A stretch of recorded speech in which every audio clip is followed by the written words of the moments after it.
Chapter 256 meeting দি অ্যাপথকেরি again. বাড়ি থেকে বের হওয়ার আগে ক্লাইন মোরেত্তি একটা কয়েন টস করল। সে দেখতে চাইল আজ ব্রেভার্টস বারে যাওয়াটা তার জন্য ক্ষতিকর হবে কিনা। নেতিবাচক উত্তর পাওয়ার পর সে এদিক ওদিক তাকাল। তারপর বাতাসে ফিসফিস করে বলল, কেউ কি আজ আমার ওপর নজর রাখছে? কয়েক সেকেন্ডের নীরবতা। তারপর হঠাৎ করেই পেছন থেকে মিস বডিগার্ড এর ঐশ্বরিক গলা ভেসে এল। না, ক্লাইন অবচেতনভাবেই পেছন ফিরে তাকাল, কিন্তু মিস বডিগার্ডকে সে কোথাও দেখতে পেল না।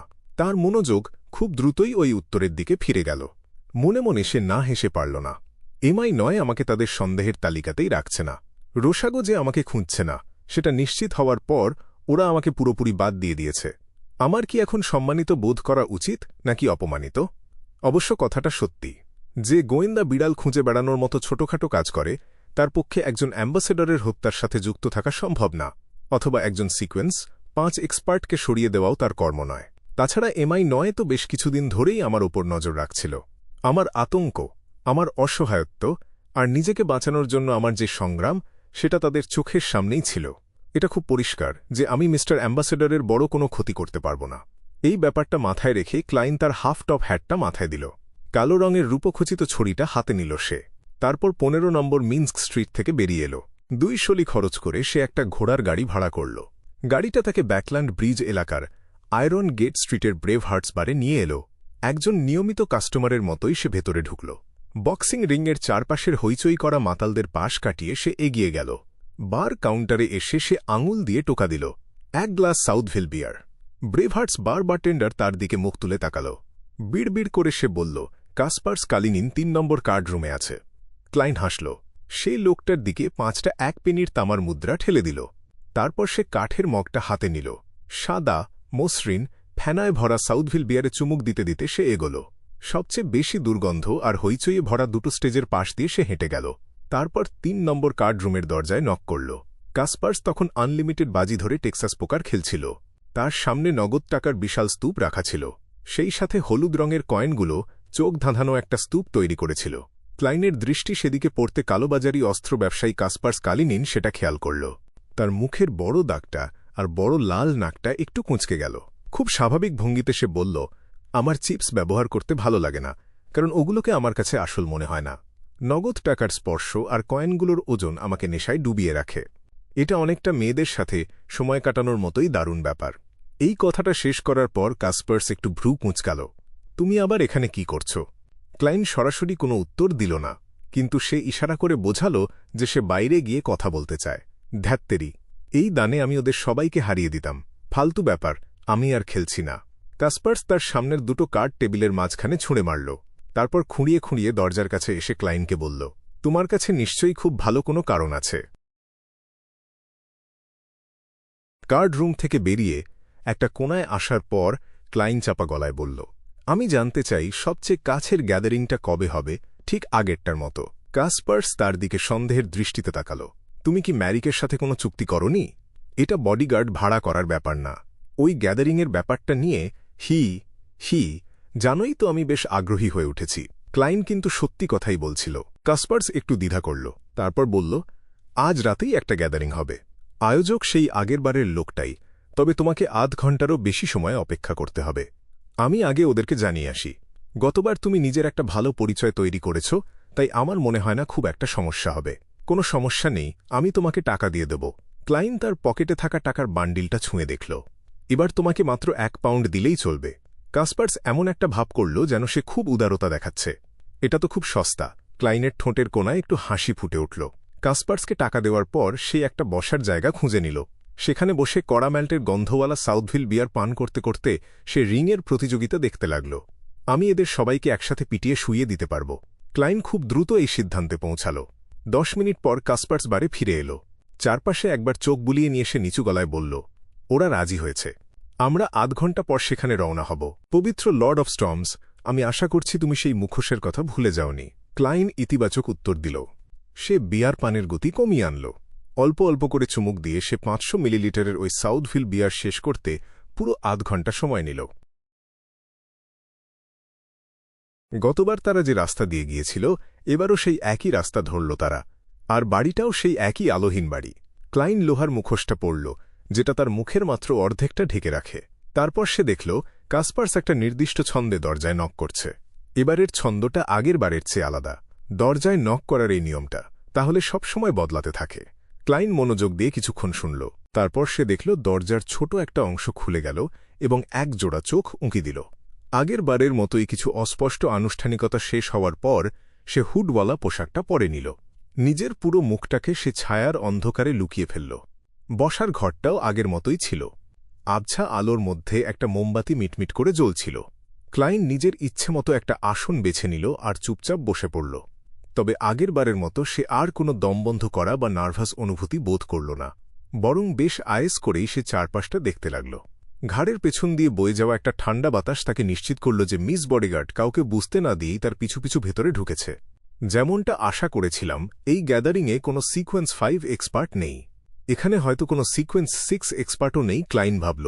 কিছুক্ষণ ধরে সবার কথাবার্তা শোনার পর সে দেখতে পেল গোলগাল মুখের সেই ওষুধ প্রস্তুতকারক একটু নড়েচড়ে বসল। মনে হচ্ছিল সে কিছু বলতে চায়। যেমনটা ভাবা গিয়েছিল, সেই ওষুধ প্রস্তুতকারক যার গোলগাল মুখের অর্ধেকটা দেখা যাচ্ছিল সে দ্রুত হাত তুলল আর বলল, শোনা যাচ্ছে ব্ল্যাক স্নেক নাকি নর্দমার ভেতরে মারা গেছে। ওই জানোয়ারগুলো এখনও সেখানে তাণ্ডব চালাচ্ছে। ব্ল্যাক স্নেক মারা গেছে। খবরটা শুনে ক্লাইন বেশ অবাক হল। এই ব্ল্যাক স্নেকই সেই লোক যে তাকে একজন লিসেনারের অবশিষ্টাংশ বিক্রি করেছিল, যেটার সাহায্যে সে সফলভাবে ল্যাঙ্গুয়েজ অফ ফাউলনেস তৈরি করতে পেরেছিল। লোকটা অরোরা অর্ডারের সদস্য বলে সন্দেহ করা হতো। লোকটার ক্ষমতা মোটেও কম ছিল না, অথচ নর্দমা থেকে জানোয়ার তাড়ানোর মতো একটা সাধারণ কাজ করতে গিয়ে সে মারা গেল। ক্লাইন সন্দেহের বশে ভ্রু কুঁচকাল। হঠাৎ করেই তার একটা কথা মনে পড়ে গেল।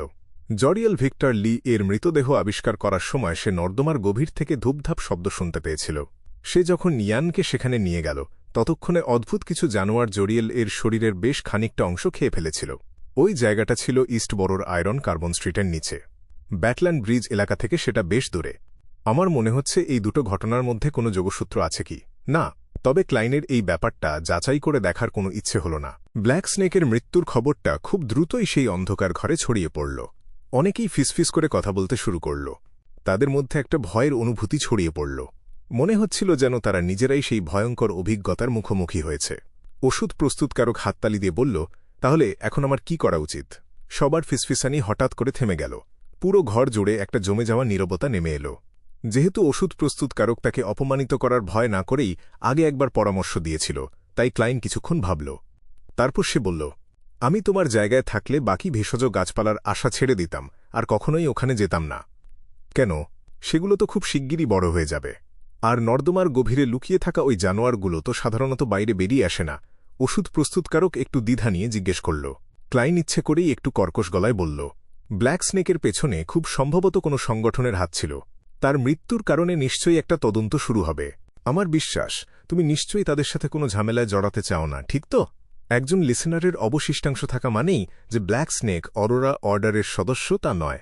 তবে ট্রু ক্রিয়েটরকে একজন মহান সত্তা হিসেবে উল্লেখ করায় এই সন্দেহটা নিশ্চিত হয়েছিল।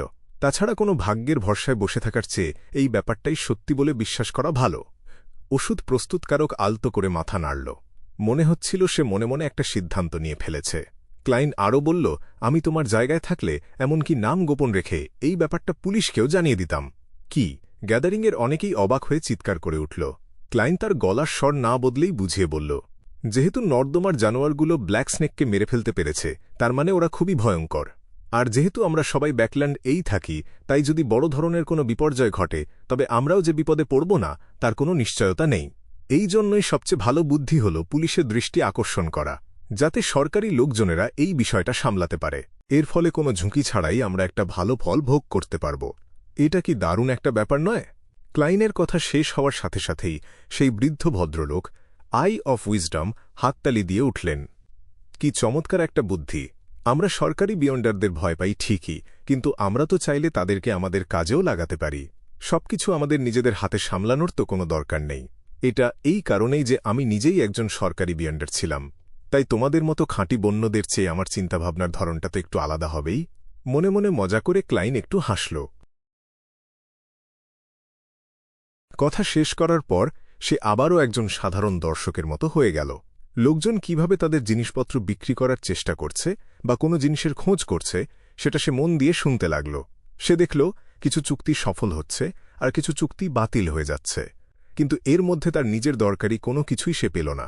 সে আপাতত তার নিজের প্রয়োজনীয় বিয়ন্ডার উপাদানগুলোর কথা প্রকাশ করল না। তার পরিকল্পনা হল বিয়ন্ডারদের এই চক্রটাকে আরও কয়েকবার ভালোভাবে পর্যবেক্ষণ করা। দেখতে দেখতে সময় গড়িয়ে গেল। অবশেষে আই অফ উইজডম ব্যবস্থা করলেন যাতে সবাই ৩ মিনিট পর পর একে একে বেরিয়ে যেতে পারে।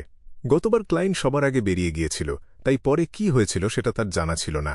এবার সে খেয়াল করল যে এখান থেকে বের হওয়ার জন্য অন্তত ৫টা আলাদা পথ আছে। আই অফ উইজডমের গ্যাদারিং অ্যাটেন্ডেন্টরা আলাদা আলাদা মানুষকে আলাদা আলাদা পথ দিয়ে নিয়ে যাচ্ছিল। তারা চেষ্টা করছিল যাতে সবার বের হওয়ার মধ্যে একটা সময়ের ব্যবধান থাকে এবং একটু দেরি করে বের হওয়া যায়।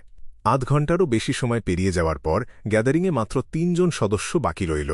আই অফ উইজডমকে বাদ দিলে বাকি দুজন ছিল ক্লাইন আর সেই সন্দেহভাজন ওষুধ প্রস্তুতকারক। আই অফ উইজডম ক্লাইনের দিকে তাকালেন।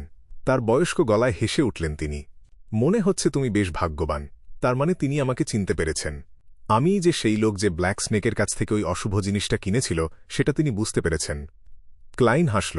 হ্যাঁ, আমার বাজিটা কাজে লেগেছে। তাদের এই কথা শুনে ওষুধ প্রস্তুতকারক বড় বড় চোখে ক্লাইনের দিকে তাকাল। সে খুব ভালোভাবে ক্লাইনকে পর্যবেক্ষণ করছিল। বেশ কিছুক্ষণ পর সে অবশেষে বলল, তোমার কাছে কি ভাগ্য বদলানোর মতো অন্য কোনো রহস্যময় তাবিজ আছে? আমি তো ভেবেছিলাম তুমি এতদিনে মারাই গেছ। তুমি তো দেখছি একদম সোজা কথা বলে দাও। ক্লাইন খুব কৌশলে উত্তর দিল, হয়তো আমি নিজেই যথেষ্ট ভাগ্যবান। সত্যি বলতে সে আসলেই ওরকম একটা জিনিস চেয়েছিল। আই অফ উইজডম একটা দীর্ঘশ্বাস ফেলে বললেন, তরুণ যুবক, সবসময় নিজের ভাগ্যের ওপর বাজি ধরো না। বিশেষ করে এই ধরনের ব্যাপারগুলোতে তো একদমই নয়। তুমি যদি অতীতে অনেকবার জিতেও থাকো, তাও মাত্র একবারের হার তোমাকে অনন্তকালের জন্য ধ্বংস করে দিতে পারে।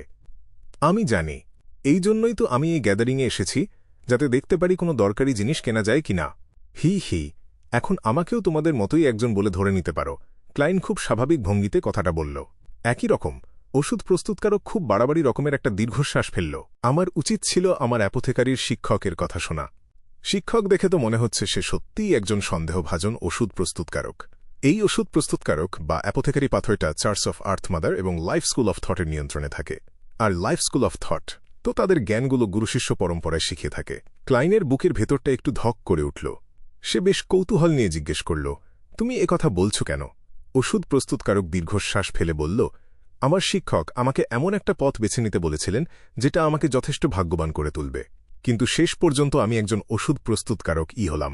এর ফল হল আমি এই সিকোয়েন্সের জন্য প্রয়োজনীয় পোষণের পরের ধাপের উপাদানগুলো গত 2 বছরেও খুঁজে পাইনি।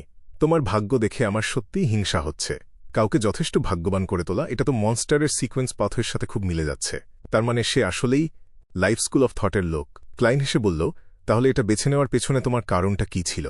ওষুধ প্রস্তুতকারক হঠাৎ করেই মেরুদণ্ড সোজা করে বসল। তারপর সে বলল, এটা হচ্ছে একজন আসল পুরুষের পছন্দ। যখন আমি জানতে পারলাম যে আমি ওষুধ বানিয়ে সেই বিশেষ কাজে আমার নিজের ক্ষমতা বাড়াতে পারব, তখন আর কোনো দ্বিধা না করেই আমি এই পথটা বেছে নিয়েছিলাম।